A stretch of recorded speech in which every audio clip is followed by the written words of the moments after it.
Personality theories, adapted from the WJEC online resource.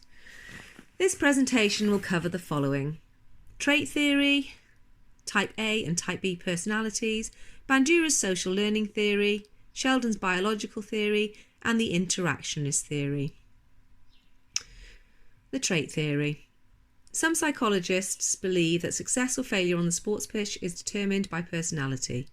Personality is the more or less stable and enduring organisation of a person's character, temperament, intellect and physique, which determines the unique adjustment to the environment.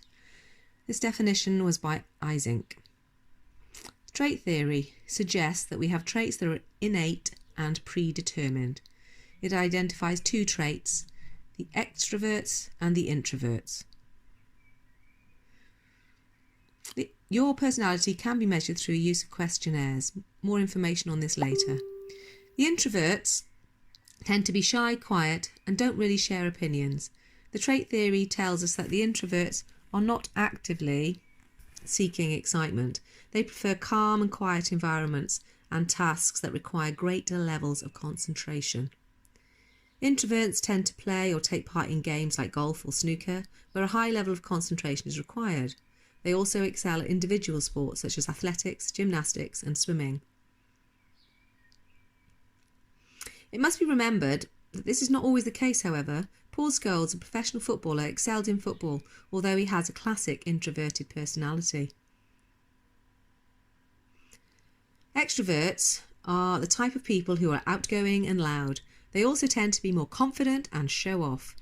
The trait theory suggests they get bored easily and are poor at tasks that require a lot of concentration. Extroverts report sports like football and rugby because they involve teamwork, they're fast-paced and they're exciting. Again, there are examples of extroverts that choose individual sports, such as Muhammad Ali. He excelled at boxing, which is clearly an individual sport.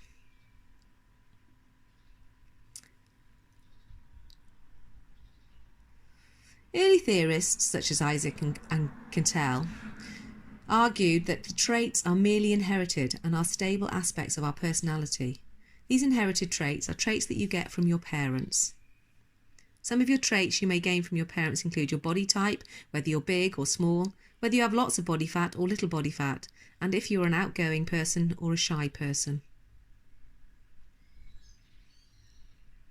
The trait theory, unfortunately, however, fails to identify the possibility to shape your own personality.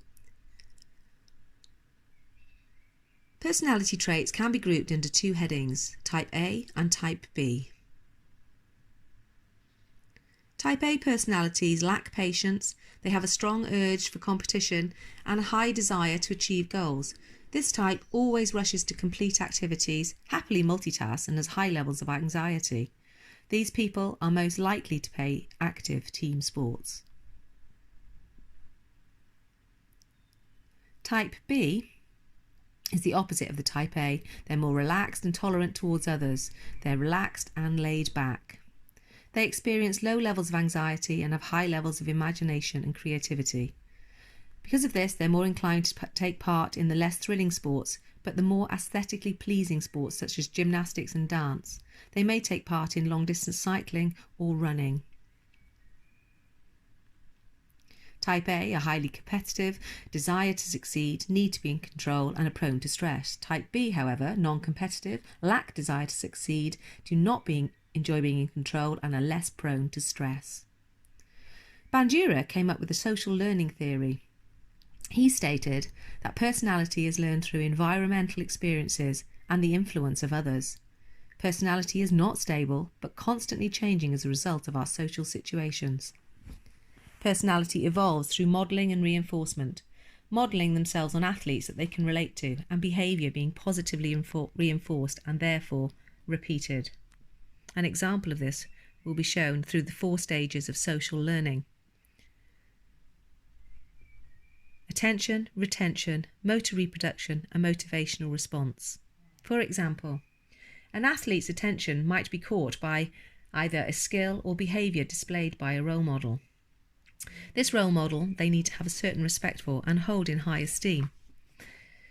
For example, a footballer player will lift their shirt over their head after scoring a goal. A young athlete will retain that observation and reproduce it as soon as they score a goal. Their motivation to repeat this behaviour will all depend on the reaction that they receive from their peers. This could be positive or negative. Clearly, if the reinforcement is positive, they are more likely to repeat those behaviours than if it was negative.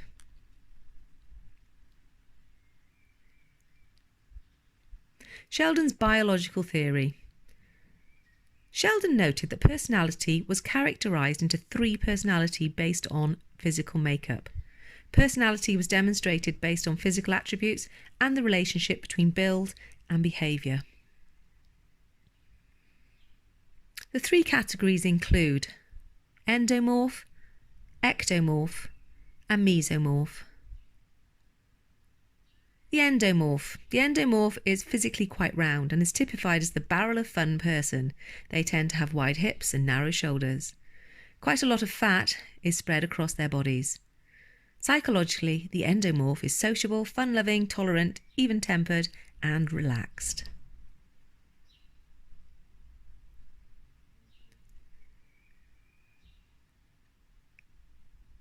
The ectomorph. You can clearly see Paula Radcliffe here is a typical ectomorph. She's a form of opposite to the endomorph.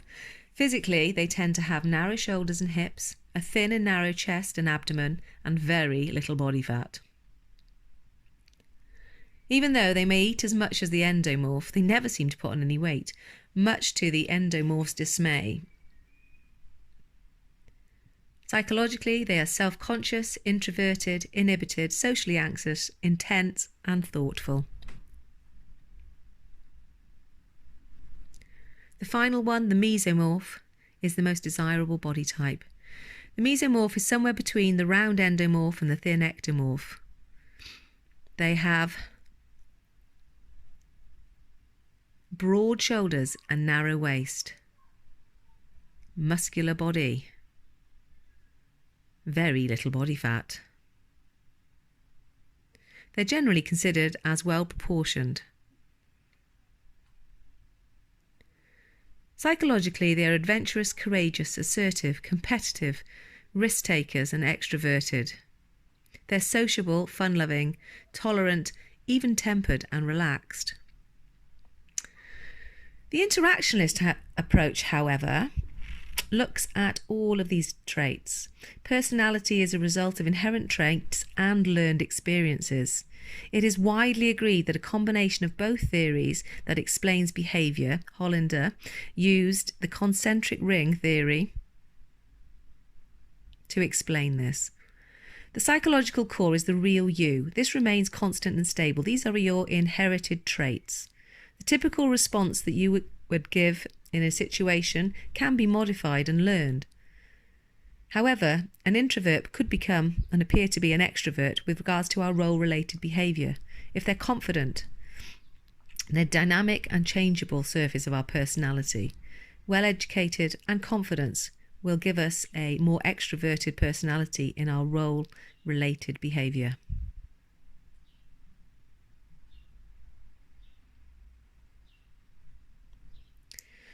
Personality profiling.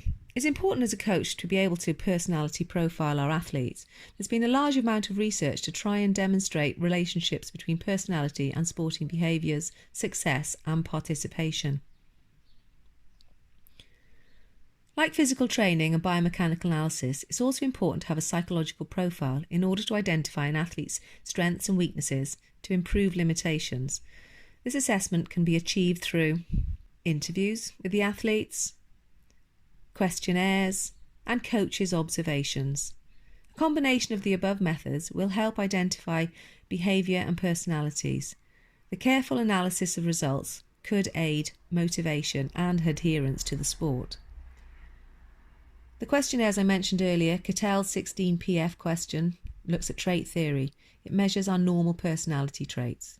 And the sport competition anxiety test, Martin's 1977, reviews our situation traits. Review the methods of personality profiling and considering the pros and cons of each. Any questions that you might have in relation to this, please place them in the comments below and I will attempt to get back to you as soon as I possibly can.